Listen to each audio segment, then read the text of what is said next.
ರಾಷ್ಟ್ರ ಸಂವಿಧಾನಕ್ಕೆ ನೀನೆ ಶಿಲ್ಪಿಯು, ನೀನೆ ಕಲಿಸಿಕೊಟ್ಟೆ ಸಮಾನತೆಯನ್ನು. ಯಾಕೆ ಹಾಡನ್ನ ಹೇಳ್ತಾ ಇದ್ದೀನಿ ಅಂತ ನಿಮ್ಗೊಂದು ಸ್ವಲ್ಪ ಡೌಟ್ ಬಂದಿರುತ್ತೆ. ಆ ಡೌಟ್ ನಾನಿವಾಗ ನಿಮ್ಗೆ ಕ್ಲಿಯರ್ ಮಾಡಕ್ ಹೋಗ್ತಾ ಇದ್ದೀನಿ. ನಾನಿವಾಗ ಎಕ್ಸಾಕ್ಟ್ ಆಗಿರೋದು ಲಂಡನ್ ನ ಒಂದು ಇಂಪಾರ್ಟೆಂಟ್ ಜಾಗದಲ್ಲಿ. ನಮ್ಮ ಭಾರತದ ಒಂದು ಲೆಕ್ಕಕ್ಕೆ ನೋಡ್ತು ಅಂತಂದ್ರೆ ಈ ವ್ಯಕ್ತಿ ಅವರ ಜೀವನದ ತುಂಬಾ ಪಾತ್ರನ ನಮಗೋಸ್ಕರ ವಹಿಸಿದ್ದಾರೆ. ಅವರೇ ಡಾಕ್ಟರ್ BR ಅಂಬೇಡ್ಕರ್. ಅವರು ಲಂಡನ್ ನಲ್ಲಿ ಇದ್ದಾಗ ಇಲ್ಲಿ ಓದ್ತಾ ಇರ್ಬೇಕಾದ್ರೆ ಇದ್ದಂತ ಮನೆಗೆ ನಾವಿವಾಗ ಹೋಗ್ತಾ ಇದೀವಿ. ಡಾಕ್ಟರ್ BR ಅಂಬೇಡ್ಕರ್ ಅವರು ಎಕನಾಮಿಕ್ ಸ್ಟಡಿ ಮಾಡಕ್ಕೋಸ್ಕರ ಲಂಡನ್ ಅಲ್ಲಿ 2 ವರ್ಷ ಬಂದು ಇಲ್ಲೇ ಉಳಿತಾರೆ. ಅವರು ಯಾವ ಮನೆಯಲ್ಲಿ ಉಳ್ಕೊಂಡಿದ್ರು ಆ ಮನೆ ಹತ್ರಕ್ಕೆ ನಾನಿವಾಗ ಬಂದಿದ್ದೀನಿ. ಅದೇ ಕಿಂಗ್ಸ್ ಹೆನ್ರಿ ರೋಡ್ ಅಂತ. ಲಂಡನ್ ಸಿಟಿಯಿಂದ ಒಂದು ಅರ್ಧ ಗಂಟೆಗೆ ಬಂತು ಅಂತಂದ್ರೆ ಈ ಮನೆ ನಮಗೆ ಸಿಗುತ್ತೆ. ಈ ಜಾಗನ ಇವಾಗ ಮಹಾರಾಷ್ಟ್ರ ಸರ್ಕಾರ 40 ಕೋಟಿಗೆ ಪರ್ಚೇಸ್ ಮಾಡಿ ಇದನ್ನ ಒಂದು ಮ್ಯೂಸಿಯಂ ಆಗಿ ಕನ್ವರ್ಟ್ ಮಾಡಿದ್ದಾರೆ. 2015 ನವೆಂಬರ್ ಅಲ್ಲಿ ಆ ಜಾಗನ ಬಂದು ಇನಾಗ್ರೇಟ್ ಮಾಡಿದ್ದು ನರೇಂದ್ರ ಮೋದಿ ಅವರು. ಇವಾಗ ನಾನು ಅದೇ ಕಿಂಗ್ಸ್ ಹೆನ್ರಿ ರೋಡ್ ಅಲ್ಲಿ ಇದ್ದೀನಿ ನೋಡಿ. ಈ ತರ ಒಂದು ಲಂಡನ್ ನ ಲಕ್ಸುರಿ ಒಂದು ಜಾಗದಲ್ಲಿ ನಮ್ಮ ಡಾಕ್ಟರ್ BR ಅಂಬೇಡ್ಕರ್ ಅವರು ಬಂದು ಜೀವನ ಮಾಡಿದ್ರು ಅಂತಂದ್ರೆ ಅದು ಆ ಕಾಲದಲ್ಲಿ ತಮಾಷೆ ವಿಚಾರನೇ ಅಲ್ಲ. ನಾನು ಲಂಡನ್ಗೆ ಬಂದ್ಮೇಲೆ ಬಸವೇಶ್ವರ ಸ್ಟ್ಯಾಚ್ಯೂಗೆ ಹೋಗಿದ್ದೆ, ಮತ್ತೆ ಈಗ ಇಲ್ಲಿಗೂ ಕೂಡ ಬರ್ತಾ ಇದ್ದೀನಿ.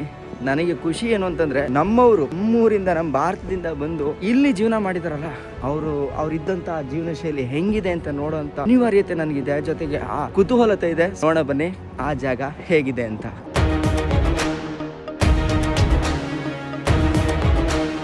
ಉತ್ತುಂಗದಲ್ಲಿ ಉರಿಯೋ ಸೂರ್ಯನೇ ನೀನು, ದನೀರದವರ ಧೈರ್ಯವೋ, ನೀಲಿ ಅಂದ್ರೆ ನೀತಿಯೋ, ಜೈ ಭೀಮ ಅಂದ್ರೆ ನಿರ್ಭೀತಿಯೋ.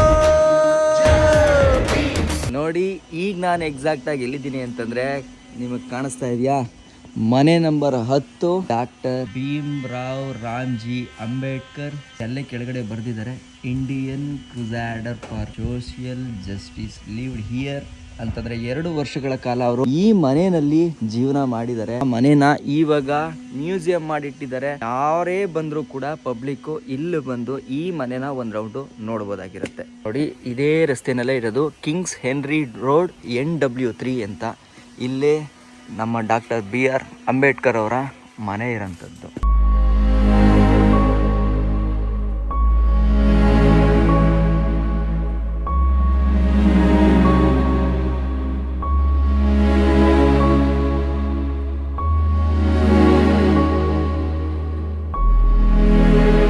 ಅಂದ್ರು ಇವರು ಓಪನ್ ಮಾಡ್ತಾ ಇದ್ದಾರೆ. ಸೊ ಬನ್ನಿ ಒಳಗಡೆ ಹೋಗಿ ನೋಡುವ ಮನೆ ಹೆಂಗಿತ್ತು ಲಂಡನ್ ಅಲ್ಲಿ ಅಂತ ನೋಡುವ. ಫಸ್ಟ್ ಬಂದಿದ ತಕ್ಷಣ ನೋಡಿ ಇಲ್ಲಿ ನಾವು ನಮ್ಮ ವಿಸಿಟರ್ ಲಿಸ್ಟ್ ಅಲ್ಲಿ ನಮ್ಮ ಹೆಸರನ್ನ ಬರಿಬೇಕಿರುತ್ತೆ. ಇಲ್ಲಿ ನೋಡಿ ಇಲ್ಲಿ ಬರ್ದಿದ್ದಾರೆ dedicated to the cause of social justice by Shri Narendra Modi honourable prime minister of India November 14, 2015 ಅಲ್ಲಿ ಇದನ್ನ ಓಪನ್ ಮಾಡಿದ್ದಾರೆ. ನಮ್ಮ ಡೀಟೇಲ್ಸ್ ನ ಹಾಕಿ ಬರೆಯೋಣ ಇದೆ.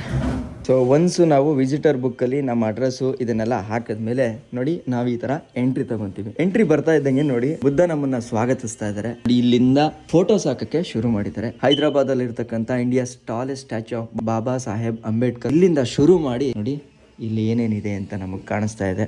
ನಮ್ಮ ಭಾರತದ ಮೊದಲ law minister doctor BR Ambedkar ಅವರು. ಅವರ ಫೋಟೋಗಳನ್ನ ನೋಡಿ. ಇದು donated by the Ambedkarite and Buddhist organisation UK to the Ambedkar museum. So ಇಲ್ಲಿ ಹೋಗ್ತು ಅಂತಂದರೆ ನೋಡಿ ಇಲ್ಲಿ ಅವರ ಕುಟುಂಬ ಅಂಬೇಡ್ಕರ್ ಅವರ ಕುಟುಂಬ ಸಮೇತದ ಫೋಟೋಗಳನ್ನು ಹಾಕಿ ಜೊತೆಗೆ ಈ ಮನೆ ಒಳಗಡೆ ಎಂಟ್ರಿ ಆಗ್ತಾ ಇದ್ದೀವಿ. ಇಲ್ಲಿ ಟೋಟಲ್ ಇರೋದು ground floor, first floor, second floor ಅಂತಿದೆ. ಗ್ರೌಂಡ್ ಫ್ಲೋರಲ್ಲಿ ಜಸ್ಟ್ ಒಂದು ಹಾಲ್ ಥರ ಇದೆ. ಈ ಹಾಲಲ್ಲಿ ಅಂಬೇಡ್ಕರ್ ಅವರ ಫೋಟೋಗಳನ್ನಾಗಿರ್ಬೋದು ಅಥವಾ ಅವ್ರು ಮಾಡಿರೋ ಸಾಧನೆಗಳನ್ನಾಗಿರ್ಬೋದು ಅವುಗಳನ್ನೆಲ್ಲವೂ ಕೂಡ ಇಲ್ಲಿ ನಮಗೆ ಸಿಗುತ್ತೆ ನೋಡಲಿಕ್ಕೆ. ಓಕೆನಾ? ನೋಡ್ತಾ ಇದ್ದೀರಲ್ಲ.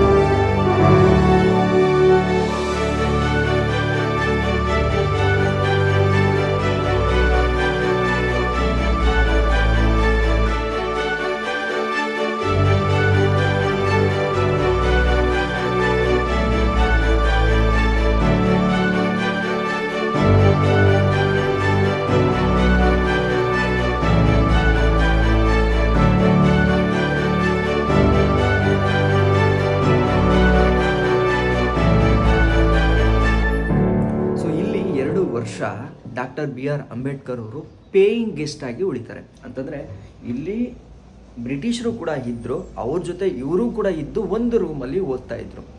2 ವರ್ಷ ಅವರು ಇಲ್ಲಿ ಓದಿದ್ದಾರೆ. ಆ ಟೈಮಲ್ಲಿ ಎಷ್ಟು ಕಷ್ಟಪಟ್ಟಿದ್ದಾರೆ ಅಂತಂದರೆ, ನಾವು ನೀವೆಲ್ಲ ಕೇಳಿದ್ವಲ್ಲ ಬೀದಿ ದೀಪದಲ್ಲಿ ಹೋಗಿ ಓದ್ತಾ ಇದ್ರು ಅಂತ, ಅದು ನಡೆದಿರೋ ಸೀನ್ ಇಲ್ಲೇನೆ. ಹೆಂಗೆ ಅಂತಂದರೆ, ಇಲ್ಲಿಯ ಮನೆಯ ಓನರು ಸ್ವಲ್ಪ ಸ್ಟ್ರಿಕ್ಟ್ ಇದ್ರಂತೆ. 7 ಗಂಟೆ ಮೇಲೆ ಇಲ್ಲಿ ಲೈಟನ್ನು ಉಪಯೋಗ ಮಾಡೋಂಗಿರ್ಲಿಲ್ವಂತೆ.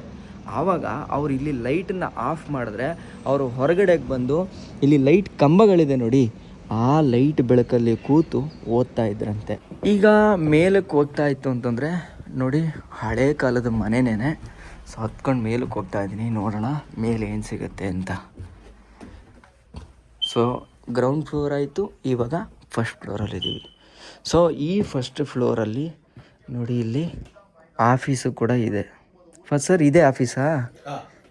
ಸೊ ಇದು actually under control of embassy ಕಂಟ್ರೋಲಲ್ಲಿ ಬರುತ್ತೆ. ಸೊ ಹಂಗಾಗಿ ಎಂಬೆಸಿ ಇದನ್ನು ಮೇಂಟೈನ್ ಮಾಡ್ತಿರುತ್ತೆ. ಒಬ್ಬರು ಸ್ಟಾಫು ಕೂಡ ನಮ್ಮ ಭಾರತದವರೇ ಇರ್ತಾರೆ.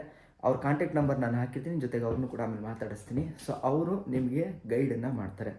ನೋಡಿ ಈ ಜಾಗದಲ್ಲಿ ಬಂತು ಅಂತಂದರೆ ಇಲ್ಲಿ ಸೋಫಾ ಮತ್ತು ಈ ಮನೇಲಿದ್ದಂಥ ಕೆಲವೊಂದು ಐಟಮ್ಸ್ಗಳ ಜೊತೆಗೆ ಒಂದು ಲೈಬ್ರರಿನ ಮಾಡಿದ್ದಾರೆ. ಅಂದರೆ ಅಂಬೇಡ್ಕರ್ ಅವ್ರು ಬಂದು ಇಲ್ಲಿ ಕೂತ್ಕೊಂಡು ಓದ್ತಾ ಇದ್ದಂಥ ಜಾಗ. ಆ ಜಾಗದಲ್ಲಿ ನಾನಿವತ್ತು ನಿಂತಿದ್ದೀನಿ ಅಂತಂದರೆ ನನಗೆ ಎಷ್ಟು ಖುಷಿಯಾಗಿಬಿಡ ಹೇಳಿ.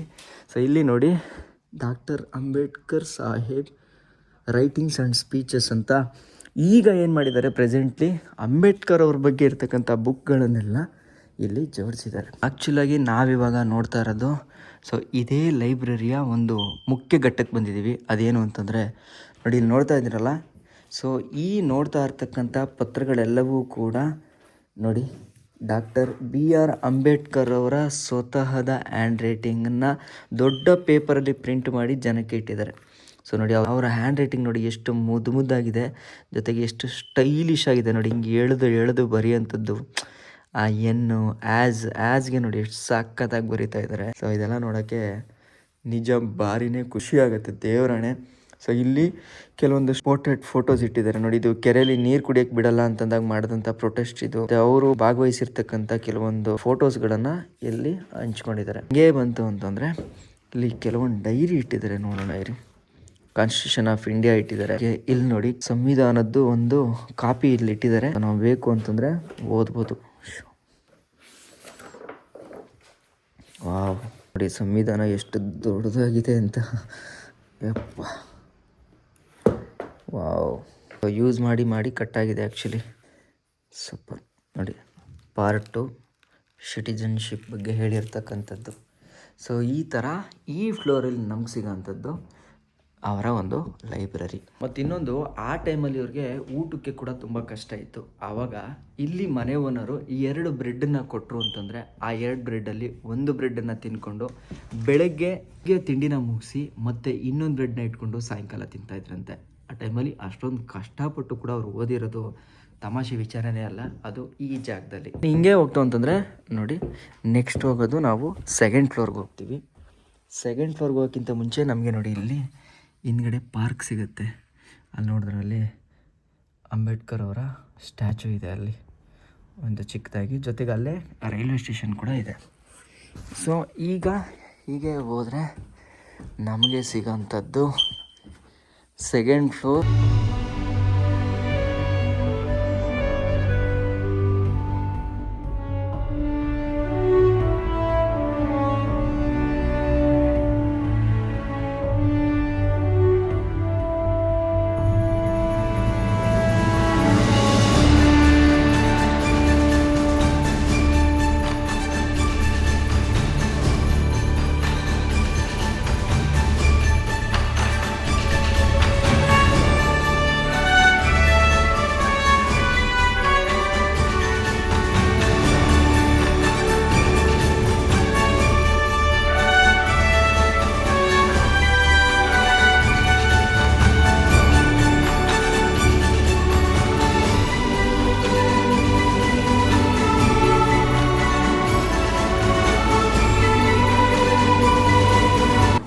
ಸೊ ಈ 2nd ಫ್ಲೋರಿನಲ್ಲಿ ಪೇಯಿಂಗ್ ಗೆಸ್ಟಾಗಿ ಅವರಿದ್ದಂಥ ಮನೆ ಯಾವುದು, ರೂಮ್ ಯಾವುದು ಅಂತಂದರೆ ನೋಡಿ ಇದೇನೆ. ಸೊ ಒಳಗಡೆ ಹೋಗೋಣ ಇರಿ.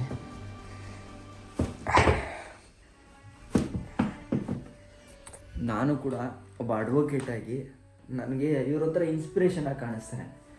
ಯಾಕೆ ಅಂತಂದರೆ ನಾವು ಇಷ್ಟೆಲ್ಲ ಫೆಸಿಲಿಟೀಸ್ ಇದ್ದು ಇಷ್ಟೆಲ್ಲ ಸಮಾನತೆ ಈಗಿದ್ದರೂ ಕೂಡ ನಮ್ಗೆ ಓದೋಕ್ಕಾಗಲ್ಲ, ನಮಗೆ ಪಾಸ್ ಮಾಡೋಕ್ಕಾಗಲ್ಲ. ಒಂದೊಂದು ಸಬ್ಜೆಕ್ಟ್ ಪಾಸ್ ಮಾಡೋಕ್ಕೆ ಒದ್ದಾಡ್ತಾ ಇರ್ತೀವಿ, ಒಂದೊಂದು ವಿಚಾರ ತಿಳ್ಕೊಳ್ಳೋಕೆ ಒದ್ದಾಡ್ತಾ ಇರ್ತೀವಿ.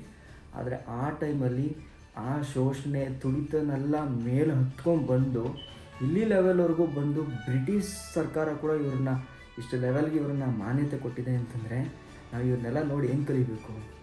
ನಾವು ಜೀವನದಲ್ಲಿ ಮುಂದೆ ಬಂದರೆ ಶಿಕ್ಷಣನ ಉಪಯೋಗಿಸ್ಕೊಂಡ್ರೆ ಯಾವುದು ನಮ್ಗೆ ಅಡ್ಡಿ ಆಗಲ್ಲ, ನಾವು ಮೇಲೆ ಬೆಳಿಬೋದು ಅನ್ನೋದನ್ನು ತಿಳ್ಕೊಬೋದಲ್ವ. ಸೊ ಆ ಉದ್ದೇಶಕ್ಕೆ ನನಗೆ ಇಲ್ಲಿಗೆ ಬಂದಿತ್ತು. ನೋಡಿ, ಈ ಜಾಗ ನನಗೆ ಬರ್ತಿದ್ದಂಗೆ ಒಂದು ವೈಬ್ ಸಿಕ್ತು. ಯಾಕೆ ಅಂತಂದರೆ ಅವರಿಲ್ಲಿ ಜೀವನ ಮಾಡಿದ್ದಾರೆ, ಅವರಿಲ್ಲಿ ನಡೆದಾಡಿದ್ದಾರೆ, ಈ ಜಾಗದಲ್ಲಿ ನಡೆದಾಡಿದ್ದಾರೆ. ಈಗ ನಾನು ಮೊನ್ನೆ ಬಸವಣ್ಣ ಅವ್ರ ಸ್ಟ್ಯಾಚು ನೋಡ್ಕೊಂಡ್ಬಂದೆ. ಅವರು ಕೂಡ ಸಮಾನತೆಗೋಸ್ಕರನೇ ಹೋರಾಡಿದವರು. ಲಂಡನ್ನಲ್ಲಿ ಬಸವಣ್ಣ ಅವ್ರ ಸ್ಟ್ಯಾಚು ಇದೆ, ಅಂಬೇಡ್ಕರ್ ಅವ್ರ ಮನೆ ಒಂದು ಮ್ಯೂಸಿಯಂ ಆಗಿದೆ ಅಂತಂದರೆ ಎಷ್ಟು ಹೆಮ್ಮೆ ಆಗುತ್ತೆ ಒಬ್ಬ ಭಾರತೀಯನಾಗಿ ಈ ಥರ ಜಾಗಗಳಿಗೆಲ್ಲ ಬರ್ತೀನಿ ಅಂತಂದರೆ. ನೋಡಿ ಇಲ್ಲಿ, ವಾವ್, ಇಲ್ಲಿ ನೋಡಿ ಆ್ಯಕ್ಚುಲಾಗಿ ನಿಜವಾಗಿ ಫೀಲ್ ಸಿಗೋದು. ಇಲ್ಲಿ ನೋಡ್ತಾ ಇದ್ದೀರಲ್ಲ, ಇವೆಲ್ಲವೂ ಕೂಡ ಅವರೇ ಬಳಸಿರ್ತಕ್ಕಂಥ ಬುಕ್ಸು, ಅಂದರೆ ಅವ್ರು ಬಳಸಿರ್ತಕ್ಕಂಥ ಕನ್ನಡಕ. ನೋಡಿ, 2 ಕನ್ನಡಕ ಇದೆ, ಇಂಡಿಯನ್ ಪೀನಲ್ ಕೋಡ್ ಬುಕ್ ಇದೆ. ನೋಡಿ, ಅದು ಬಳಸಿ ಬಳಸಿ ಬಳಸಿ ಹೆಂಗಾಗಿದೆ ಅಂತಂದರೆ ಫುಲ್ಲು ಹಳೇದಾಗ್ಬಿಟ್ಟಿದೆ. ಅಂತಂದರೆ ಅದನ್ನು ಎಷ್ಟು ಸಲ ಅವರು ಬಳಸಿರ್ಬೋದು. ಈ ಬುಕ್ ನೋಡಿ, ಇದು ಎಷ್ಟು ವರ್ಷದ ಹಳೆ ಬುಕ್ಕು, ಎಲ್ಲ ಒಂಥರ ಕಪ್ಪುಗಾಗ್ಬಿಟ್ಟಿದೆ. ಚೇರು, ಈ ಟೇಬಲು ಮತ್ತು ಈ ಪುಸ್ತಕಗಳೆಲ್ಲ ಕೂಡ ಅವರೇ ಬೆಳೆಸಿರೋದು. ಆದರೆ ನಾವು ಬರೋರು ಯಾವುದೇ ಕಾರಣಕ್ಕೂ ಇವುಗಳನ್ನು ಮುಟ್ಟೋದು ಬೇಡ. ಯಾಕೆಂತಂದರೆ ನಾವೊಬ್ಬರು ಬಂದವರು ಮುಟ್ತೀವಿ, ಇನ್ನೊಬ್ಬರು ಓಪನ್ ಮಾಡ್ತಾರೆ. ಸೊ ಅದು ಹಂಗೆ ದಿನ ಬಳಸ್ತಾ ಏನಾಗ್ಬಿಡುತ್ತೆ ಅಂತಂದರೆ ಇವೆಲ್ಲ ಹರಿದೋಗ್ಬಿಡುತ್ತೆ. ಇವೆಲ್ಲ ಆ್ಯಂಟಿಕ್, ಅವರು ಉಪಯೋಗ ಮಾಡಿರ್ತಕ್ಕಂಥ ವಸ್ತುಗಳು. ಅದು ಯಾವುದೇ ರೀತಿ ಕಲೆಗುಂದದೇ ಇರೋಂಗೆ ಹಾಗೆ ಇರೋಕ್ಕೆ ನಾವು ಮಾಡಬೇಕಾಗಿರೋದು ಇವ್ಯಾವನ್ನೂ ಕೂಡ ಮುಟ್ಟದೆ ದೂರದಿಂದ ನೋಡಿ ಸವಿಬೇಕಾಗಿರೋದು. ಇದು ಅವರ ಮಂಚ. ಇಲ್ಲೂ ಅಷ್ಟೇ ನೋಡಿ, ಇಲ್ಲೇ ಬರೆದುಬಿಟ್ಟಿದ್ದಾರೆ, please do not touch anything ಅಂತ.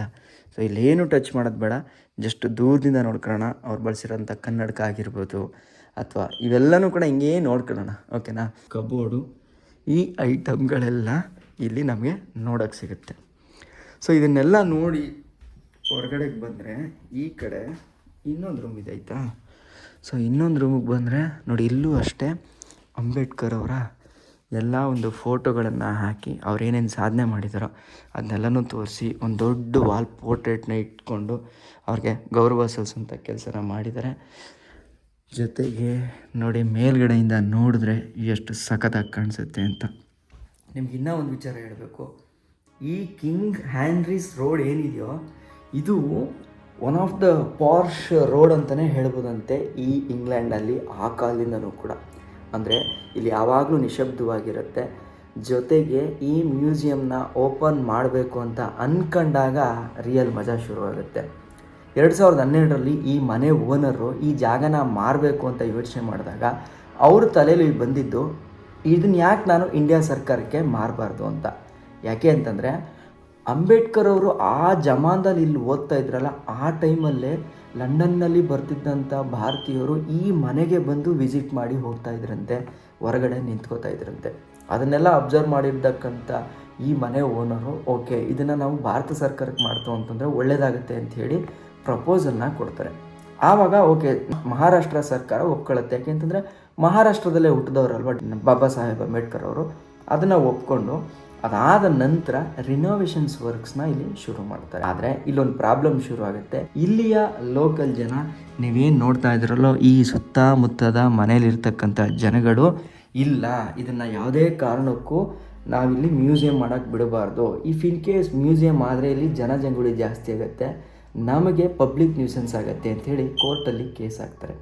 ಆವಾಗ ಒಂದು ಸಲ ಕೇಸು ಕೂಡ ಇಲ್ಲ, ನೀವಿಲ್ಲಿ ಓಪನ್ ಮಾಡೋ ಹಾಗಿಲ್ಲ ಅಂಥೇಳಿ ಆರ್ಡ್ರ್ ಬರುತ್ತೆ. ಆಮೇಲೆ ನಮ್ಮ ಭಾರತದ ಸರ್ಕಾರ ಇದರಲ್ಲಿ ಇನ್ವಾಲ್ವ್ ಆಗಿ ಡಾಕ್ಟರ್ BR ಅಂಬೇಡ್ಕರ್ ಅಂದರೆ ಯಾರು, ಅವ್ರು ಏನೇನು ಸಾಧನೆ ಮಾಡಿದ್ದಾರೆ, ಅವರ ಕೊಡುಗೆಗಳೇನು ಅಂತ ಎಲ್ಲನೂ ಒಂದು ಪ್ರೂಫ್ ಮುಖಾಂತರ ಸಬ್ಮಿಟ್ ಮಾಡಿ 2020ರಲ್ಲಿ ನಾವೇ ಗೆಲ್ತೀವಿ ಕೇಸಲ್ಲಿ. ಅದಾದ ಮೇಲೆ ಇಲ್ಲಿ ಮ್ಯೂಸಿಯಮ್ಮು ಶುರು ಆಗುತ್ತೆ. ಆದರೆ ಒಂದೇ ಒಂದು ಕಂಡೀಷನ್ ಇರುತ್ತೆ, ಇಲ್ಲಿ ಬಂದವ್ರು ಯಾರೋ ಸೌಂಡ್ ಮಾಡಿ ಅಕ್ಕಪಕ್ಕದವ್ರಿಗೆ ಡಿಸ್ಟರ್ಬ್ ಮಾಡಬಾರ್ದು, ಸ್ವಲ್ಪ ನಿಧಾನದಿಂದ ಇದನ್ನು ನಡೆಸ್ಕೊಂಡು ಹೋಗಿ ಅಂತ ಪರ್ಮಿಷನ್ ಕೊಡ್ತಾರೆ. ಆವಾಗ 2015 ನವಂಬರಲ್ಲಿ ನರೇಂದ್ರ ಮೋದಿಯವರು ಬಂದು ಇದನ್ನು ಇನಾಗ್ರೇಷನ್ ಮಾಡಿ ಪಬ್ಲಿಕ್ಗೆ ಅಂತ ಓಪನ್ ಆಗಿರ್ತಕ್ಕಂಥ ಮ್ಯೂಸಿಯಂ ಆಗಿ ಇದನ್ನು ಮಾಡ್ತಾರೆ. ಆಮೇಲೆ ಕೆಲವೊಂದು ರಿನೋವೇಷನ್ಸ್ ವರ್ಕ್ಸ್ ಇರುತ್ತೆ, ಅವೆಲ್ಲವೂ ಕೂಡ ನಡೆದ ಮೇಲೆ ಈಗ ಇದು ನಮ್ಮ ಭಾರತದ ಎಂಬೆಸಿ ಕಂಟ್ರೋಲಲ್ಲಿದೆ.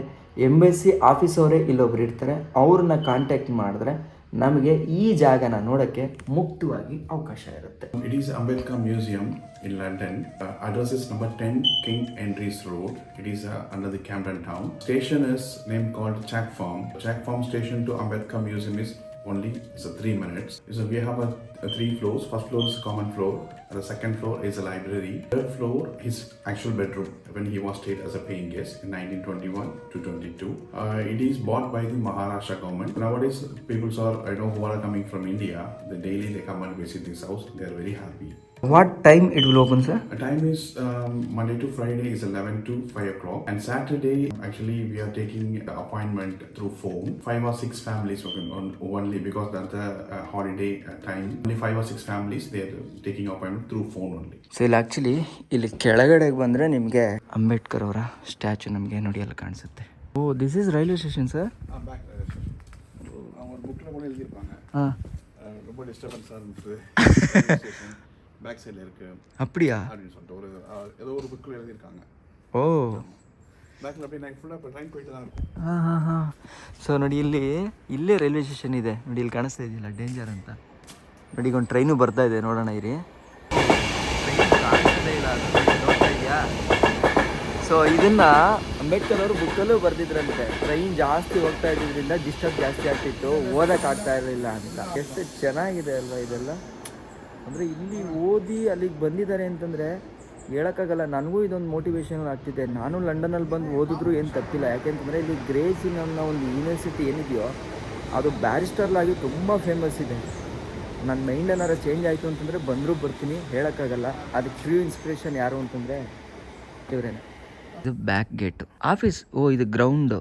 ಓ, ಈ ಮೀಟಿಂಗ್ ಮಾಡ್ಕೊಳ್ಳೋಕ್ಕೆ ಅಂತ ಒಂದು ಸಣ್ಣ ಜಾಗ ಇದೆ. Okay, done. ಇಲ್ಲಿ ಫಾತ್ ಸರ್ಗೆ ಥ್ಯಾಂಕ್ ಯು ಹೇಳಬೇಕು. ಫೋನ್ ಮಾಡಿದ ತಕ್ಷಣವೇ ಒಂದೇ ರೆಸ್ಪಾನ್ಸಲ್ಲಿ 2 ನಿಮಿಷ 2 ಮಿನಿಟ್ಸಲ್ಲಿ ಇಲ್ಲಿ ಬಂದು ರೀಚ್ ಆಗಿ ನನಗೆ ಗೈಡ್ ಮಾಡಿದ್ರು. ಮತ್ತು ಇಲ್ಲಿ ಕೆಲವೊಂದು ವಿಚಾರ ಏನೇನು ಗೊತ್ತಿರಲಿಲ್ವೋ ಅದನ್ನೆಲ್ಲನೂ ಕೂಡ ತಿಳಿಸ್ಕೊಟ್ರು. ಫಾತ್ ಸರ್, ತುಂಬ ನನ್ರಿ. Thank you sir. Sir bye sir, bye. So ಈಗ ನಾವು ಹೋಗ್ತಾರ ಜಾಗ ಯಾವುದು ಅಂತಂದರೆ, ಇಲ್ಲಿಂದ ಲಂಡನ್ ಸ್ಕೂಲ್ ಆಫ್ ಎಕನಾಮಿಕ್ಸ್ ಇದೆಯಲ್ಲ, ಅಂದರೆ ಡಾಕ್ಟರ್ BR ಅಂಬೇಡ್ಕರ್ ಅವರು ಓದಂಥ ಆ ಕಾಲೇಜನ್ನು ಕೂಡ ನೋಡಬೇಕಲ್ವ. ಆದರೂ ಡಾಕ್ಟರ್ BR ಅಂಬೇಡ್ಕರ್ ಅವರ ಮನೇನ ಲಂಡನಲ್ಲಿ ನೋಡಬೇಕು ಅಂತಂದರೆ ನೋಡಿ ಈ ಬೀದಿಗೆ ಬರಬೇಕಿರುತ್ತೆ. ರೈಲ್ವೆ ಸ್ಟೇಷನ್ ಯಾವುದು ಅಂತಂದರೆ ಚಾಕ್ ಫಾರ್ಮ್ ಅನ್ನೋ ರೈಲ್ವೆ ಸ್ಟೇಷನ್. ಸೊ ಇಲ್ಲಿ ಕಾಣಿಸ್ತಾ ಇದೆ ನೋಡಿ, ಚಾಕ್ ಫಾರ್ಮ್ ರೈಲ್ವೆ ಸ್ಟೇಷನ್. ಈ ರೈಲ್ವೆ ಸ್ಟೇಷನ್ಗೆ ಬರಬೇಕಿರುತ್ತೆ.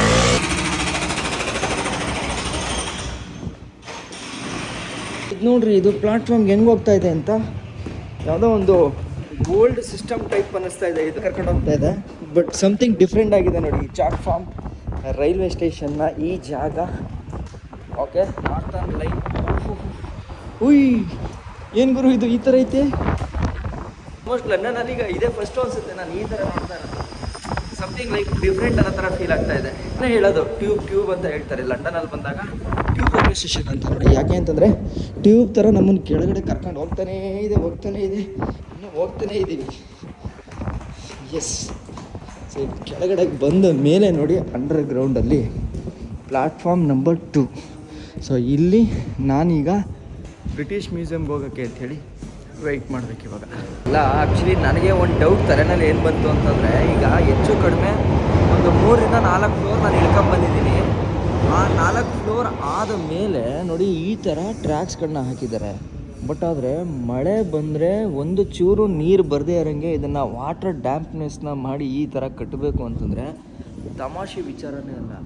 ಒಂದು ಟ್ರೈನ್ ಪಾಸ್ ಆಗ್ತಿದ್ದಂಗೆ ನಿಮಗೆ ಈ ಒಂದು ಟ್ರ್ಯಾಕಲ್ಲಿ ಗಾಳಿ ಹೆಂಗೆ ಬರುತ್ತೆ ಅಂತಂದರೆ ಅಷ್ಟು ಬಿಸಿ ಗಾಳಿ ಈ ಟನಲ್ ಒಳಗಡೆಯಿಂದ ಫೀಲ್ ಆಗುತ್ತೆ ನಿಮಗೆ. ಗಾಳಿ ಹಂಗೆ ಫುಲ್ಲು ಬೀಸ್ತಾ ಇದೆ. ಸೊ ಈಗ ಎಂಟ್ರಿ ನೋಡಿ, ಎಲ್ಲರಿಗೂ ಹಂಗೆ ಫುಲ್ಲು ಬೀಸ್ತಾ ಇದೆ.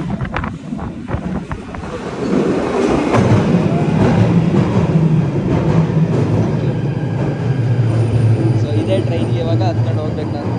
ಸಿಕ್ಕಾಪಟ್ಟೆ ರಶ್ ಇದೆ.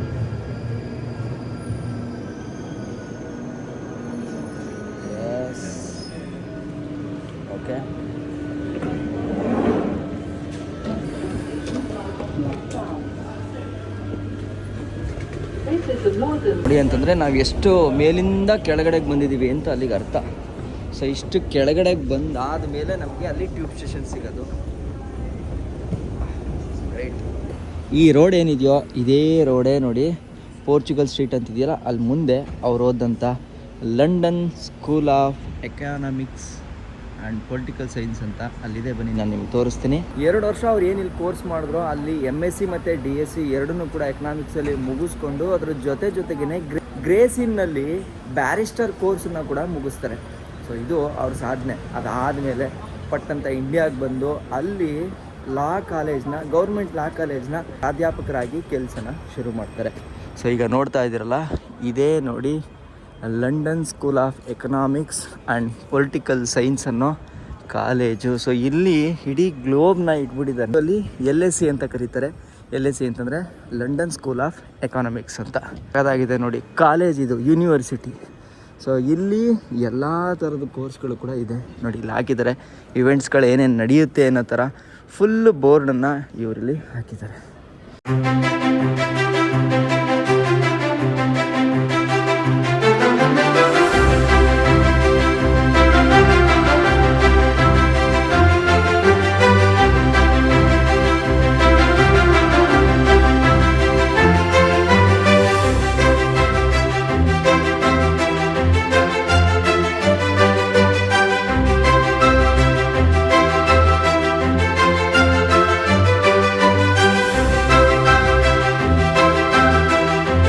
ನೋಡಿ ಇಲ್ಲೊಬ್ಬರು ಪ್ರೊಫೆಸರ್ನ ನಾನು ಕೇಳಿದೆ. ಸೊ ಹಿಂಗೆ ಅಂಬೇಡ್ಕರ್ ಓದಿರೋ ಜಾಗಕ್ಕೆ ಅಂತಾನೆ ಬರ್ತಾ ಇದ್ದೀನಿ, ನನಗೆ ಖುಷಿ ಆಗ್ತಿದೆ ನೋಡೋಕ್ಕೆ ಅಂತ ಕೇಳಿದ್ದಕ್ಕೆ ಬನ್ನಿ ನಾನು ನಿಮಗೆ ತೋರಿಸ್ತೀನಿ ಅಂತ ಅಂದ್ಬಿಟ್ಟು ಕರ್ಕೊಂಡು ಹೋಗ್ತಾ ಇದ್ದಾರೆ. ಆ ಹೆಸರು ಹೇಳಿದ ತಕ್ಷಣ ನೋಡಿ ವಾವ್, ಬ್ಯೂಟಿಫುಲ್.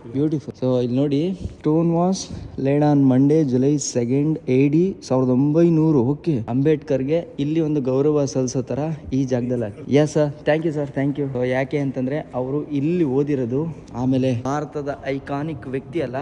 ಸೊ ಹಂಗಾಗಿ ಅವರ ಒಂದು ಇದನ್ನ ಇಲ್ಲಿ ಹಾಕಿದ್ದಾರೆ ನೋಡಿ. ಎಕನಾಮಿಕಿಸ್ಟ್, ಪಾರ್ಲಿಮೆಂಟರಿಯನ್, ಜೂರಿಸ್ಟ್, ಸೋಷಿಯಲ್ ರಿಫಾರ್ಮರ್. ಅಂಬೇಡ್ಕರ್ ಅವರು ದ ಇಂಡಿಯನ್ ರುಪಿ ಅಂತ ಅಂದ್ಬಿಟ್ಟು 1922-23 ಒಂದು ಎಸ್ಸೆನ ಬರೀತಾರೆ. ಅದು ಇಲ್ಲಿ ಸೆಲೆಕ್ಟ್ ಆಗಿ ಅವ್ರಿಗೆ ಎಕನಾಮಿಕ್ಸ್ ಅಲ್ಲಿ PhD ಸಿಗುತ್ತೆ. ಅದಾದ್ಮೇಲೆ 1913 ನೋಡಿ ಅವ್ರಿಗೆ ಒಂದು ಸ್ಕಾಲರ್ಶಿಪ್ ಸಿಗುತ್ತೆ. ಒಂದು ತಿಂಗಳಿಗೆ 11 ಪೌಂಡು ಅಂತಂದ್ರೆ ಆ ಕಾಲದಲ್ಲಿ ತಿಂಗಳಿಗೆ 1150 ರೂಪಾಯಿ ಸಿಗ್ತಾ ಇತ್ತು ಅಂತ ಅನ್ಕೊಳ್ಳೋಣ. ಸೊ ಎಲ್ಲಿಂದ? ಈ ಯೂನಿವರ್ಸಿಟಿಯಿಂದನೇ ಸಿಗ್ತಾ ಇತ್ತು ಅಂತಂದ್ರೆ ಇವರು ಆ ಲೆವೆಲ್ ಓದ್ತಾ ಇದ್ರು. ಯೋಚನೆ ಮಾಡಿ, ಆ ಊರಿಂದ ಬಂದು ಇಲ್ಲಿ ನಾವು ಸ್ಕಾಲರ್ಶಿಪ್ ತಗೊಂತೀವಿ ಅಂತಂದ್ರೆ ಅಲ್ಲಿಗೆ ಎಷ್ಟರ ಲೆವೆಲ್ಗೆ ನಾವು ಸ್ಟಡಿ ಮಾಡಬೇಕು, ಇಲ್ಲೆಲ್ಲ ನಾವು ಇವ್ರ ಹತ್ರ ನಾವು ತಿಳಿಸ್ಕೊಬೇಕು ಅಥವಾ ಇವ್ರ ಹತ್ರ ನಾವು ರೆಕಗ್ನೈಸ್ ಮಾಡಿಸ್ಕೋಬೇಕು ಅಂತ. ಅದಕ್ಕೆ ಅಲ್ವಾ ಈ ವ್ಯಕ್ತಿ ನನಗೆ ಇಷ್ಟ ಆಗೋದು. ಸೊ ಇಂಥವ್ರನ್ನೆಲ್ಲ ನೋಡ್ತಾ ಇದ್ದಾಗ ಏನು ಅನ್ಸುತ್ತೆ ಅಂತಂದರೆ, ಯಾಕೆ ನಾನು ಜೀವನದಲ್ಲಿ ಏನಾದರೂ ಒಂದು ದೊಡ್ಡ ಸಾಧನೆ ಮಾಡಬಾರ್ದು? ಇಷ್ಟಕ್ಕೆ ಜೀವನ ಸೀಮಿತ ಆಗ್ಬಿಡುತ್ತಾ?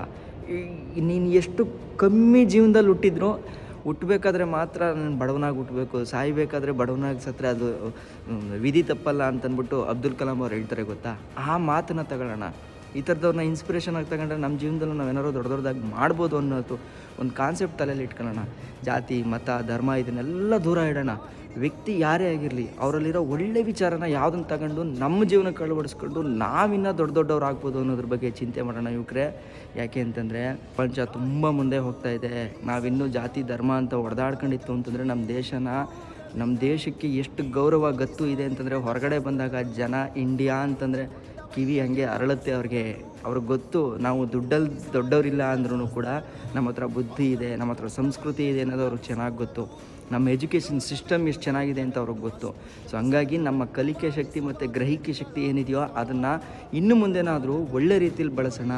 ಆ ಒಳ್ಳೆ ರೀತಿಯಲ್ಲಿ ತಗೊಂಡು ನಾವು ಬೆಳವಣಿಗೆ ಆಗೋಣ.